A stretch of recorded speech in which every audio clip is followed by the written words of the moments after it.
Assalamualaikum warahmatullahi wabarakatuh. Good morning, my student. How are you today? I hope all of you in good situation. Well, today we are going to talk about passive voice. Hari ini kita akan bahas tentang passive voice. Passive voice. In the passive voice, the subject is the receiver of the action. Nah, subjeknya adalah sesuatu yang mendapatkan sebuah tindakan. And the doer is found at the end of the sentence. Dan orang yang melakukannya biasanya bisa kita temukan di akhir kalimat. Patternnya ada dalam bentuk present, past, future, dan past future.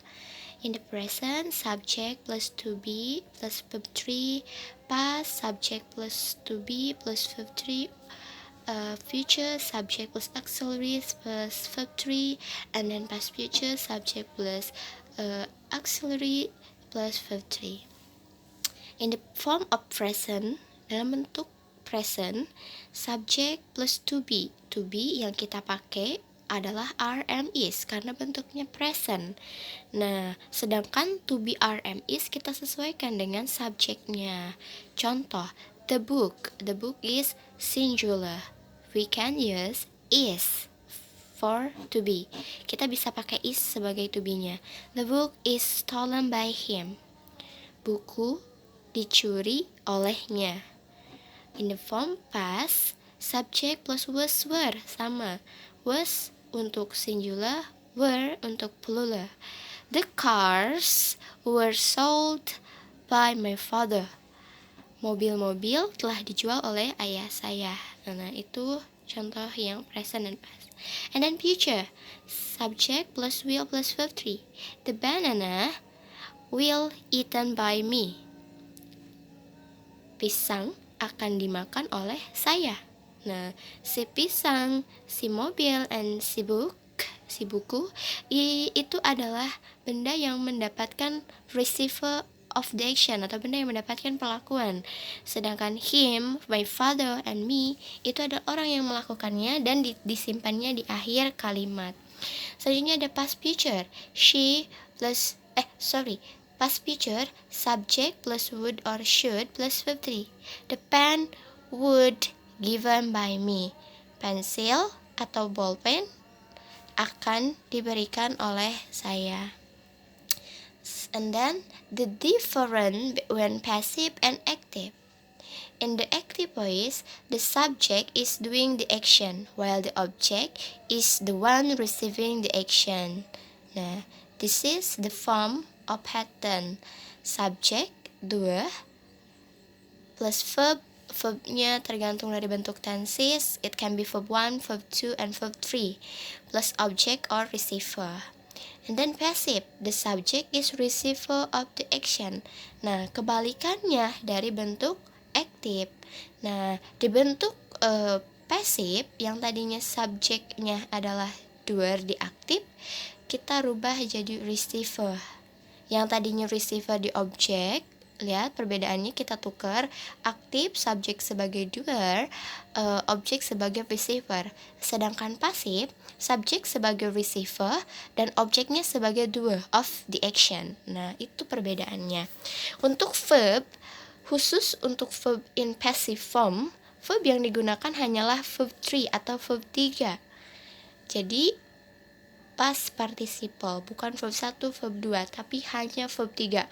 Meskipun bentuk tensesnya present, past future, semuanya pakai verb 3. And then example, Mandy gave me this book. Active, itu adalah bentuk active voice. Sedangkan kita rubah ke pasif, this book was given by Mandy. Buku ini sudah diberikan atau telah diberikan oleh Mandy. Nah, ini dalam bentuk past. Kenapa? Lihat bentuk aktifnya. Gave itu verb kedua dari give. Nah, ini adalah bentuk past tense. Maka di bentuk pasif kita menggunakan to be was. Nah, selanjutnya contoh kedua. Mother buys a new car. Ibu membeli sebuah mobil baru, itu aktif. Kita rubah ke pasif. A new car is bought by mother. Ini bentuknya present. Kenapa? Karena lihat, buys ada S-nya. Itu bentuk present tense, verb 1. Kenapa pakai S buys-nya? Karena itu mother singular. Remember ya, setiap subjeknya itu singular, maka verbnya di bentuk present harus ditambah S or ES. Maka di bentuk pasif yang bentuk present kita menggunakan to be is untuk singular, are untuk plural, am untuk I. Selanjutnya contoh yang ketiga, you will get a present from me. Kamu akan mendapatkan sebuah hadiah dari saya. Ini bentuk future. Cirinya ada will, you will. Nah, itu future. Kita rubah ke bentuk pasif. A present will gotten by you from me. Sebuah hadiah akan kamu dapatkan dari saya. Nah, sebuah hadiah will gotten. Will-nya tidak berubah, hanya verbnya yang tadinya get verb 1 kita rubah jadi gotten verb 3. Karena di bentuk pasif semuanya menggunakan verb 3. Itu bentuk future. Selanjutnya bentuk yang past future. In active, they would eat a banana together. Mereka akan memakan sebuah pisang bersama-sama. Itu bentuk active. Kita rubah ke pasif. A banana would eaten by them together. Sebuah pisang akan telah dimakan oleh mereka semua. Nah, kita lihat dari contoh ke-1, ke-2, ke-3, dan ke-4. Mandy subject, gave verb, this book object. Kita berubah ke pasif, this book berubah jadi subjek, dan Mandy berubah jadi objek. Sedangkan kata kerjanya dirubah semua menggunakan kata kerja ketiga. Lihat contoh yang kedua, mother, subjek, di pasif, mother berubah jadi objek. A new car, di aktif sebagai objek, di pasif berubah menjadi subjek. Dan selanjutnya seperti itu. Okay, that's all the material, the topic about the passive voice. And then, this is the exercise.